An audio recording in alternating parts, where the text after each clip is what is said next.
आपका अपना सहारा 9 today voice news channel. माननीय प्रदेश अध्यक्ष जनाब शौकत अली साहब ने जो जिम्मेदारी दी है प्रदेश सचिव की हमें, तो पूरी ईमानदारी से उसका निर्वहन करेंगे। और पार्टी की हम तो एक आम कार्यकर्ता हैं और ये MIM में ही होता है कि एक आम कार्यकर्ता को बड़ी पद से नवाजा जाता है, बड़ी जिम्मेदारी दी जाती है। जो जिम्मेदारी दी गई है उस जिम्मेदारी का बहुत ईमानदारी से काम करेंगे। पहले भी करा था, आज भी करेंगे और आगे भी करेंगे। 27 का चुनाव है, इसको लेकर के अब जिम्मेदारियां और भी बढ़ चुके हैं, क्या आपका प्लान रहेगा? देखिए, माननीय प्रदेश अध्यक्ष जी ने ऐलान किया था कि हमारी 200 सीटों पर तैयारी है चुनाव की। अब देखिए, लगातार उसके ऊपर काम चल रहा है, विधानसभा वाइज काम चल रहा है। अभी भी संगठन की मीटिंग थी, अभी लखनऊ में मीटिंग चल रही है, तो उसमें यही तय हो रहा है कि हम कौन कौन सी विधानसभा लड़ेंगे, चिन्हित हो रही हैं।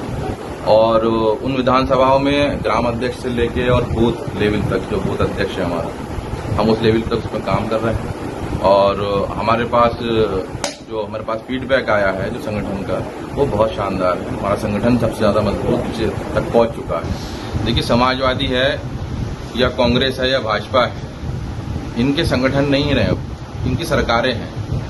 ये तो सरकारों में काम करते हैं, इन्हें पता ही नहीं कि आम लोगों की क्या परेशानियां हैं, आम लोगों की क्या समस्याएं हैं। इनका उससे कोई सरोकार नहीं। एक लोग सरकार बनाने में लगे हुए हैं, सरकार बचाने में लगे हुए हैं। एक लोग जो हैं वो सरकार बनाने में लगे हैं। हमारा सरकार बनाने का ना दावा है, हमारा दावा सरकार में हिस्सेदारी का है। मुसलमानों की हिस्सेदारी जब तक सुनिश्चित नहीं होगी, चपरासी लेवल से लेकर और DM लेवल तक, तो तब तक ये लड़ाई जारी रहेगी। बंगाल चुनाव के बाद की जिम्मेदारी और बढ़ेगी, ये ज्यादा मेहनत करने की जरूरत है? नहीं, बंगाल चुनाव के बाद तो मुसलमानों की समझ में आ गई बात कि मुसलमान जो 70 साल से बीजेपी को हराने के नाम पर जो तथाकथित सेक्युलर दलों को वोट कर रहे थे, तो उसमें जो मुसलमानों का बहुत बड़ा मेजोरिटी है वो अब ये कह रही है लगातार कि भाई हम आपको, समाजवादी को, ममता को, हम जो वोट इस वजह से कर रहे थे ताकि ये बीजेपी को रोक ले, तो वो तो रोकने में नाकाम रहे। उधर अरविंद केजरीवाल हारे, उधर तेजस्वी यादव हारे, उधर वो असम हारे, इधर ममता हारी। सबसे बड़ा किला तो ममता का था, तो ममता दीदी हार गई। तो अब कौन बचेगा? अब तो त्रिवेदी बचेगा, कोई नहीं बचेगा। अब तो त्रिवेदी बचेगा। मुरादाबाद में जुम्मे के दिन जो पीडीए पंचायत हुई समाजवादी पार्टी की, उसमें किया है, उनसे पूछा 27 के चुनावों को लेकर MIM के साथ आप गठबंधन करेंगे। साफ कहा, मैं नहीं जानता कौन लोग हैं, पता करता हूँ। क्या करेंगे आप? देखिए, अच्छी बात नहीं है। अब खुद ही सब जगह कहते फिर रहे थे माइक लगा के कि ओवैसी साहब ने हमें दावत खिलाई है, मुर्गा बहुत अच्छा था, बिरयानी बहुत शानदार थी, मटन जो था वो कश्मीर का था। ये सारी बातें सबको बता रहे थे वो, और अब कह रहे हैं वो ओवैसी साहब को नहीं जानते। तो किसी का नमक खाया, कम से कम इतने तो आदमी को नीचे दर्जे की बात नहीं करनी चाहिए, अच्छी बात नहीं है। 2027 में क्या मुद्दे रहेंगे आपके? 2027 में हमारा मुद्दा तो सीधा हिस्सेदारी का है, और हम पहले दिन से हमारी लड़ाई हिस्सेदारी की है। जब तक मुसलमानों को हिस्सेदारी इस समाज में, इस देश में, इस व्यवस्था में नहीं मिलेगी, हमारी लड़ाई जारी रहेगी। भाजपा के मंत्रिमंडल में ऐसा है कि मुरादाबाद तो सियासी यतीम रहा हमेशा। मुरादाबाद को तो इन लोगों ने सियासी यतीम बनाया, सारी सियासी पार्टी ने।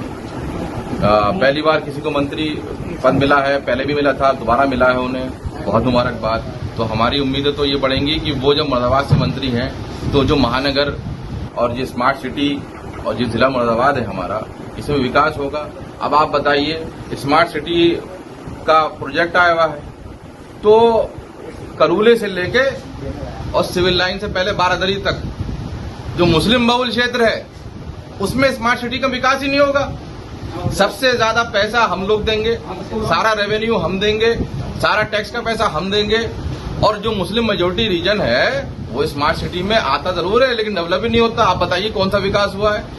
पैसा हमारा है, सारी कमाई हमारी है, खून पसीने की कमाई कारीगरों की है, मजदूरों की है, आर्टिजन्स की है, कारखानेदारों की है, एक्सपोर्टर्स की है, जो छोटे छोटे दुकानदार हैं उनकी है, जो छोटे छोटे कारोबार करने वाले एक्सपोर्टर्स हैं उनकी है।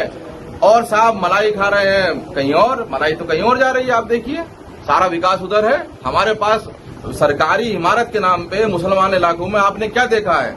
सिवाय थाने और चौकी का आपको कुछ नहीं मिलेगा। सारे सरकारी डिपार्टमेंट आपने वहां बना दीजिए। इनकम टैक्स डिपार्टमेंट भी वहीं पर ही है, सेल टैक्स डिपार्टमेंट भी वहीं पर ही है, सारे डिपार्टमेंट वहां पर है। एरीगेशन से लेके आप जो उठाएंगे सब वहां मिलेगा। हमारे यहाँ क्या है?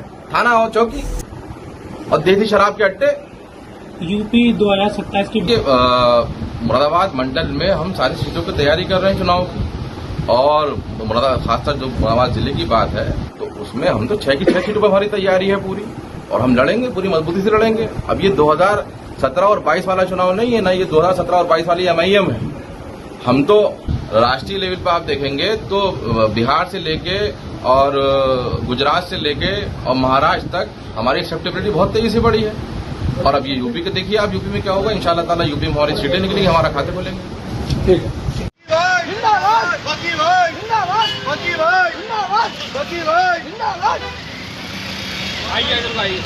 वकील रशीद जिंदाबाद, वकील रशीद जिंदाबाद, MIM पार्टी जिंदाबाद,